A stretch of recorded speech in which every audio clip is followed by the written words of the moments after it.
In this video, we will learn how to use the given point on the terminal side of an angle to find the value of the trigonometric function indicated. Okay, so we're supposed to find the secant of this angle theta that the terminal side goes through this point. So the first thing to do is to draw a picture.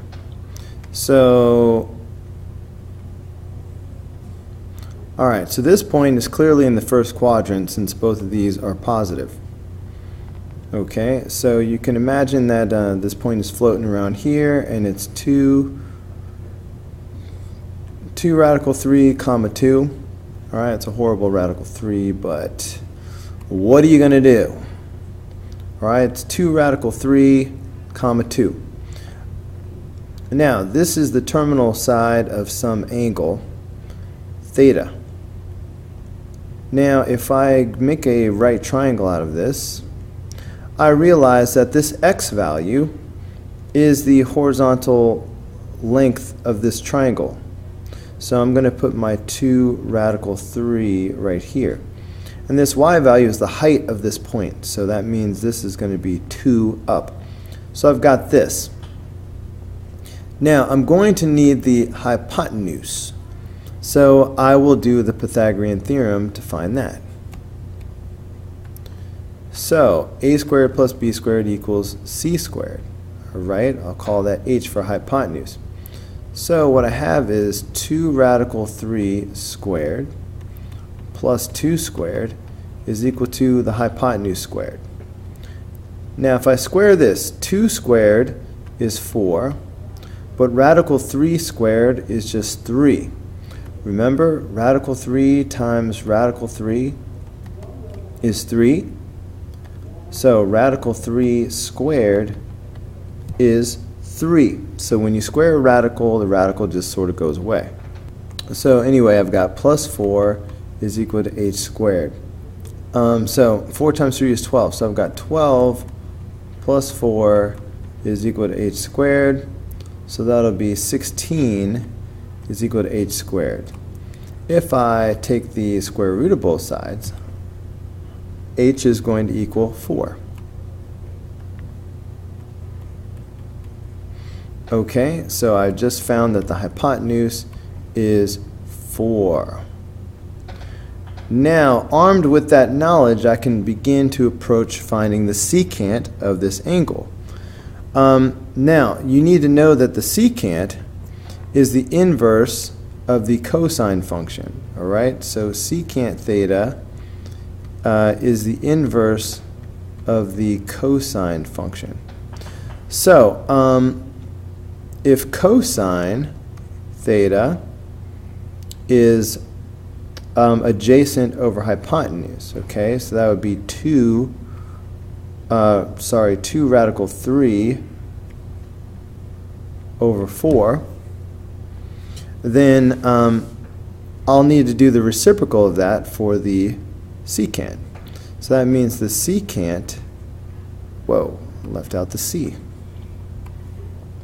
The secant of theta should equal 4 over 2 radical 3. Now this needs to be reduced a little bit. 2 divides evenly into 4. Alright, 2 goes into 4 twice. So that means secant theta will equal 2 over radical 3. Okay, so that should be the answer for problem number 9. Alright, let's take a look at number 10. Again, let us draw the picture. See what's going on. Well, this one is going to be in the second quadrant. -8, positive radical 17, that's left and up. That puts us in the second quadrant. Okay, so this point is right here. Make a triangle out of it. Alright, the x value is -8. That means this side of the triangle is going to be -8. And go ahead and include the negative sign on that. If we do that, even though this is not the true angle. This is just a reference angle. The true angle goes like this. You know, this is the angle theta, all right, in standard position. But as long as we use the signs, like this is -8, as long as I use a -8, if I do the cosine of this reference angle, I'm going to get the actual cosine of the real angle theta. Okay, anyway, so I've got the -8. The radical 17 is a y value, so I'm going to put that here as the vertical height. Again, I will need the hypotenuse, so I'm going to put that off to the side. Alright, so here's my hypotenuse. So a squared plus b squared equals c squared. So radical 17 squared plus -8 squared is equal to the hypotenuse squared.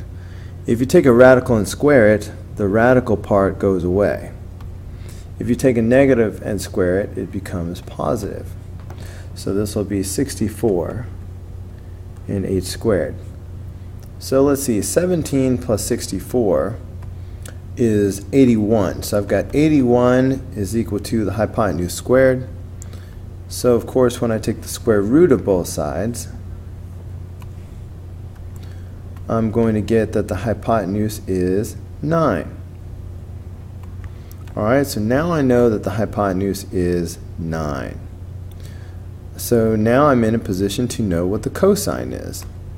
I don't need to do the reciprocal or anything because it's just the cosine. I know it directly. So the cosine of theta will be the adjacent leg over the hypotenuse. So that will be -8 over 9. So that's it, -8 over 9. Notice that the hypotenuse is always positive.